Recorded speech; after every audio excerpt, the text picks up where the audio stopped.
सितारों की जरूरत क्या, और ऐ आसमां तुझसे हंसी ये जमीन है, क्योंकि राकेश भैया चांद से बढ़कर हसीन है।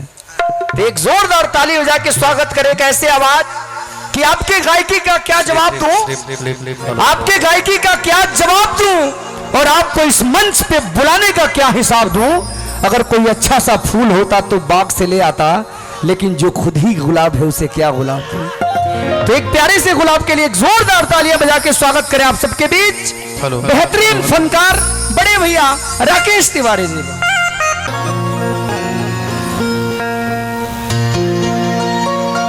परमादरणीय श्री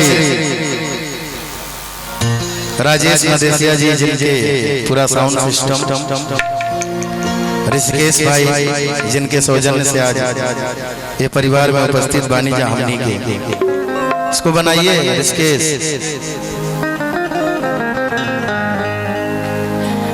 शुभ मांगलिक अवसर पे हमने के उपस्थित बानी जा। मंच पर आसीन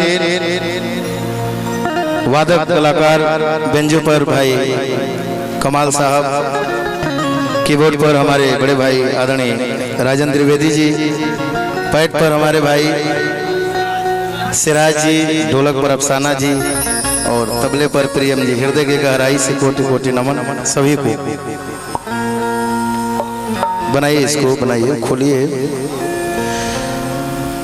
हाँ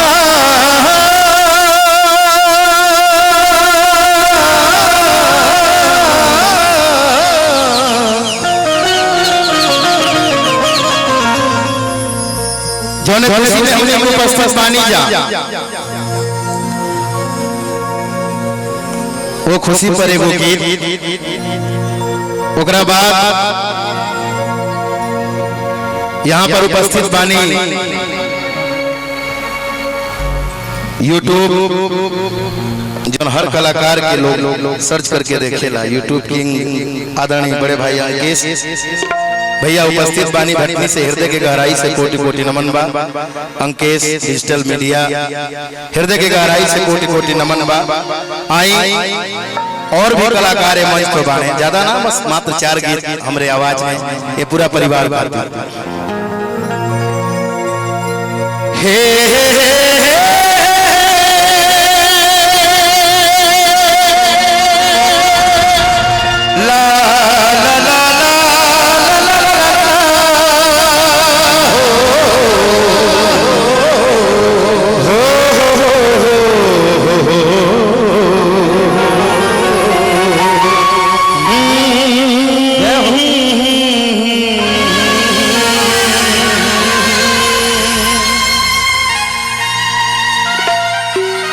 अभी तक जे मन संचालक मेरे प्रिय छोटे भाई, जिनका मन संचालन की दुनिया में अलग नाम है, कलम के सटीक हस्ताक्षर, आवाज के सटीक जादूगर भाई अरशद राज जी, हृदय की गहराई से मैं कोटिसा नमन बंदन इस राकेश तिवारी के तरफ से।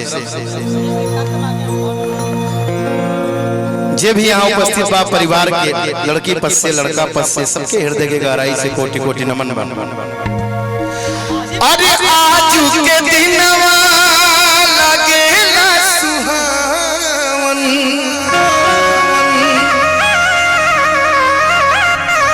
आज उठल बा पूरा जवान, बड़ी हो सुहावन लागे।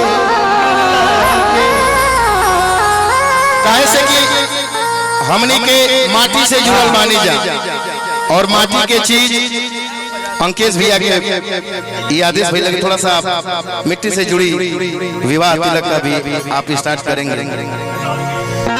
अरे आज के दिनवा,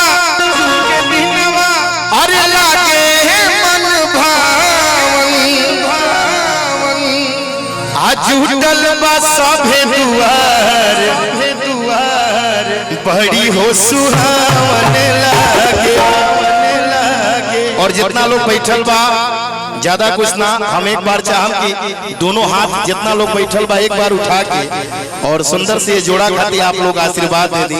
पूरा पूरा दोनों हाथ उठा लीजिए भी बैठल बा, एक बार उठा के एक जगह घोष करे के बाद एक बार प्रेम से बोलिए विंध्यवासिनी मैया की। और आप लोग के आशीर्वाद सुंदर से जोड़ी के लगे। अरे आज के दिनवा अरे लागे बड़ी पावन, आज उठल बस सभे दुआ बड़ी मन भावन लागे। आज जुग जुग जोड़ी में मिसाल बड़ा सुहावन, जुग जुग जोड़ी में मिसाल बड़ा सुहावन लागे।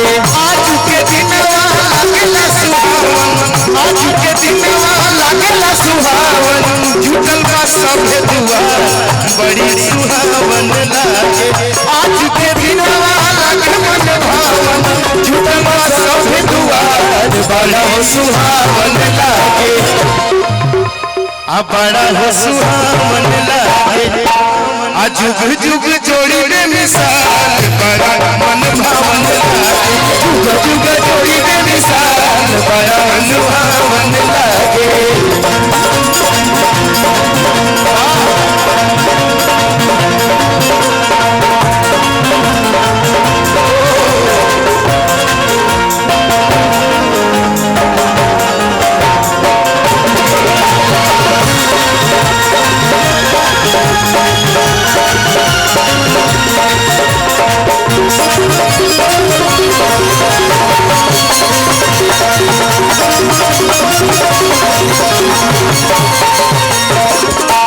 खुश बाने देखो पूरा परिवार हो रामा, खुश बाने देखो पूरा परिवार हो रामा,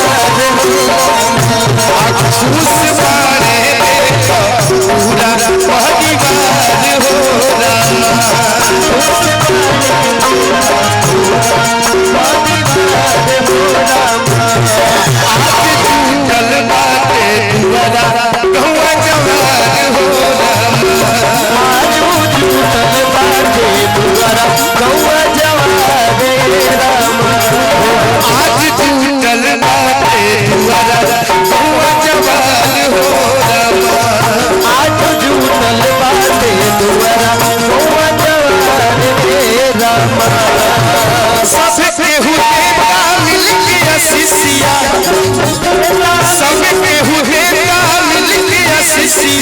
खुशियाँ बाटे अपार बड़ी सुहावन लागे।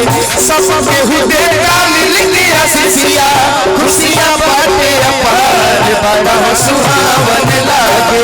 जुग जुग जोड़ी में मिसाल बड़ा मन भावन लागे।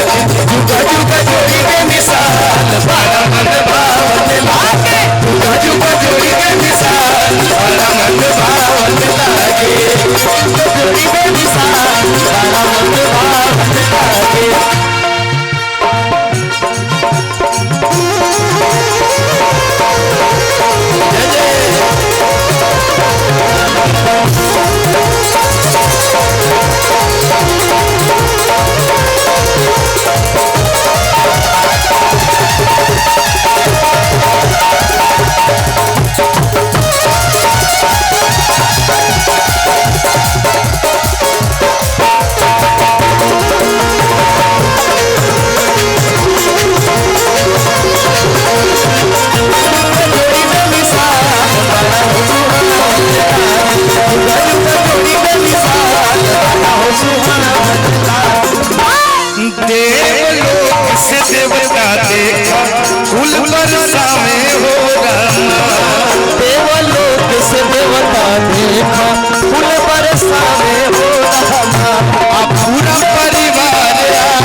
प्रेमचंद मौसा जी की तरफ से 101 रुपया का आशीर्वाद, हृदय की गहराई से कोटि कोटि नमन। आज के दिन वाला सुहावन अबर से खुशी के बहार बड़ी मन भावन लागे, जुग जुग जोड़ी में मिसाल बड़ी हो सुहावन, जुग जुग जोड़ी में मिसाल बड़ा हो सुहावन लागे, जुग जुग जोड़ी में मिसाल बड़ी हो सुहावन लागे, जुग जुग